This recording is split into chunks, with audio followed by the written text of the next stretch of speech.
बच्चों, आज हम भाग विधि से वर्गमूल ज्ञात करना सीखेंगे।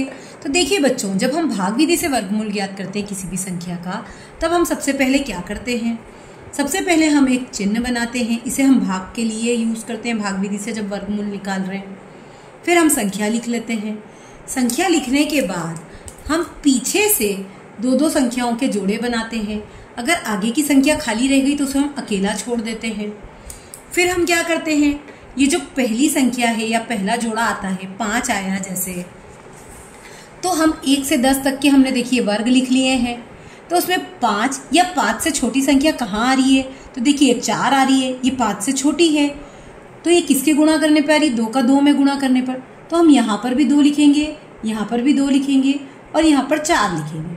फिर हम इसको घटा देंगे। 5 में से 4 घटाया तो 1 आएगा।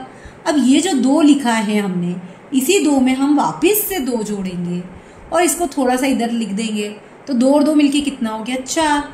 अब ऊपर से पूरा जोड़ा उतारेंगे। जैसे हम भाग में एक संख्या उतारते थे ना नीचे, अब यहाँ पे पूरा जोड़ा लेंगे हम। अब हमें पीछे पीछे क्या चाहिए? इकाई का अंक 9। तो देखिए 9 कहाँ आ रहा है? एक तो आ रहा है 3 तिया 9 में और एक आ रहा है 7 7 गुण 50 में। तो अब हम क्या करेंगे? या तो 3 वाली संख्या हमें लेनी पड़ेगी या फिर 7 वाली। तो देखिए हमारे पास 4 था, ये 4 ले लिया। फिर इसमें या तो हम 3 का गुणा करा सकते हैं और या फिर 4 में हम 7 का गुणा करा सकते हैं। तो जिस भी संख्या का हम गुणा कराएंगे उसका हमें ऊपर और नीचे सेम संख्या लिखनी पड़ेगी। 4 तो हमें दिया है, ये 4 ऐसा का ऐसा ले लिया, और 3 लिया तो 3 यहाँ पर और यहाँ पर दोनों जगह लिखना रहेगा। अगर 7 लेते हैं तो 7 यहाँ पर और यहाँ पर दोनों जगह लिखना रहेगा। अब हम इसका गुणा करके देख लेते हैं। जैसे 3 तिया 9, 4 तिया 12। अब यहाँ पर देख लो, 7 7 गुण 50 का 9, हासिल लगा 4, 7 चौक 28, 29 30 31 32। तो देखिए हमारी जो पहली संख्या है 129, वो यहाँ से मैच हो रही है। हमने कौन सी संख्या ली थी? 3। तो हमें यहाँ पर भी 3 लिखना पड़ेगा और यहाँ पर भी 3 लिखना पड़ेगा और यहाँ हम 129 लिख देंगे और इसको घटा देंगे तो ये 0 0 0 आ गया। तब हमारा 529 का वर्गमूल हमें क्या मिला? 23। ये हमारा आंसर होगा। ऐसे ही अब हमें 1024 का करना है। तो देखिए ये 1024 का हमने वर्गमूल निकाला है। तो इसके लिए भी हम क्या करेंगे? पीछे से 2 2 के जोड़े बना देंगे। ये हमने पीछे से 2 2 के जोड़े बना दिए। अब हम क्या करेंगे? ऐसी संख्या ढूंढेंगे जो 10 से छोटी हो। जब खुद से खुद का गुणा कर रहे हैं तब 10 से छोटा कौन है? 9 है। 3 से 3 का गुणा करने पर 9 आ रहा है। तो हमें क्या लिखना पड़ेगा? यहाँ पर भी 3, यहाँ पर भी 3 और यहाँ 9 लिख दिया हमने। अब माइनस कर देंगे। 10 में से 9 माइनस किया तो कितना आएगा? 1। यहाँ पर 3 के नीचे 3 ही लिखना पड़ेगा, जैसे यहाँ हमने 2 के नीचे 2 लिखा था। तो जो संख्या हम ऊपर लेते हैं वो की वही संख्या हमें नीचे लेनी पड़ती है। 3 और 3 मिला के कितना हुआ? 6। अब ऊपर से उतारा हमने 24, क्योंकि पूरा जोड़ा उतरता है। अब हमें पीछे इकाई का अंक क्या चाहिए? 4 चाहिए। तो देखिए 4 काय में आ रहा है? या तो 2 का 2 में गुणा करने पे आ रहा है या 8 का 8 में। तो अब हम करके देख लेते हैं।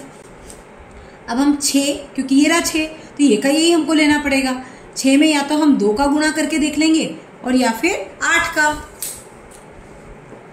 यहाँ 2 तो यहाँ पर भी 2 और या फिर यहाँ 8 तो यहाँ पर भी 8। इन दोनों का हम गुणा करके देख लेते हैं। तो देखिए 2 दूनी 4, 6 दूनी 12। तो देखिए हमारा ये आंसर आ गया। तो हमें इसको करने की जरूरत नहीं है। तो हम यहाँ क्या लिखेंगे? 2 और ये 124 ऐसा का ऐसा लिख देंगे और इसको माइनस करके घटा देंगे और ये जो 2 लिखा है वो हमें यहाँ पर भी लिखना पड़ेगा। अब हमारा ये सवाल हो गया है। इसमें हमें 1024 का वर्गमूल क्या मिला?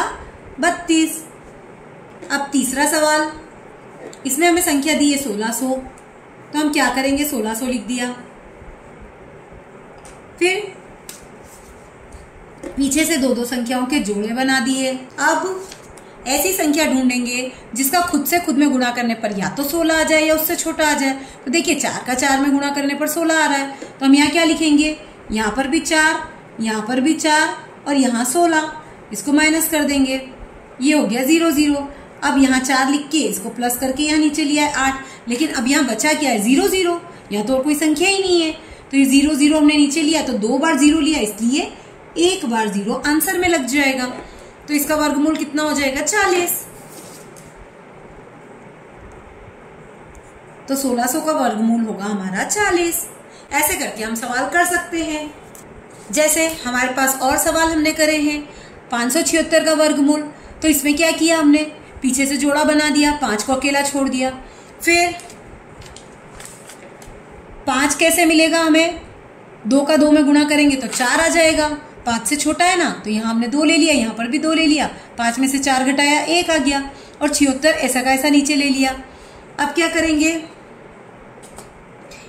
इस 2 को इस 2 में जोड़ा तो 4 आया। अब 176 में 6 चाहिए इकाई का अंक, तो या तो 4 के साथ आएगा या फिर 6 के। तो देखिए हमने 4 का और 6 का गुणा करा कर देख लिया। तो 4 का गुणा कराने पर 176 आ गया। तो हमने यहाँ पर भी 4 लिखा, यहाँ पर भी 4 और 176 घटा दिया। नेक्स्ट क्वेश्चन, ये जैसे हमारे पास है 4489 डिजिट, मतलब 4489 डिजिट दे रखी है। इसमें हमने पीछे से 2-2 के जोड़े बना लिए। अब हमें क्या चाहिए? 44 या उससे छोटा। तो देखिए 44 से छोटा कौन है? 36, क्योंकि 49 तो उससे बड़ा हो जाएगा।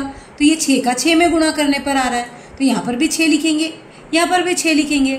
तो 6 छंग 36, 44 में से 36 घटाया तो 8 आ गया। ऊपर से उतारा पूरा पेयर 89 का। अब हम क्या करें? 6 और 6 को प्लस किया तो कितना आ गया? 12। तो देखिए अब हमको इकाई का अंक क्या चाहिए? 9। तो 9 किस किस में आ रहा है? या तो 3 में या 7 में। तो देखिए 3 का गुणा किया तो क्या आया? 369, और 7 का गुणा करा तो आ गया 889। तो हमारा आंसर क्या होना चाहिए? 7 हमको लेना पड़ेगा। तो हम यहाँ पर भी 7 लिख देंगे और यहाँ पर भी 7 लिख देंगे। तो ये हमारा आंसर हो गया। तो हमारा 4489 का वर्गमूल कितना हो जाएगा? 67। अब ऐसे ही हमारे पास एक और सवाल है, जैसे 900 दिया है। तो इसमें क्या आ रहा है? इसके अगर हमने पेयर बनाए तो पीछे से ये बन गया, फिर अकेला 9 रह गया। तो 9 कहाँ आ जाता है? 3 का 3 में गुणा करने पर। तो देखिए 3 यहाँ ले लिया, 3 यहाँ ले लिया, तो 3 तिया 9 का 9 यहाँ लिख दिया। अब इसको घटाया, ऊपर से क्या उतारा अपन ने? 0। तो इसलिए एक 0 आ जाएगा, क्योंकि पूरा पेयर 0 का है। तो हमें कुछ नहीं करना है, बस एक 0 लिख लिया। तो हमारा 900 का वर्गमूल होगा 30। ऐसे करके हम किसी भी संख्या का वर्गमूल ज्ञात कर सकते हैं।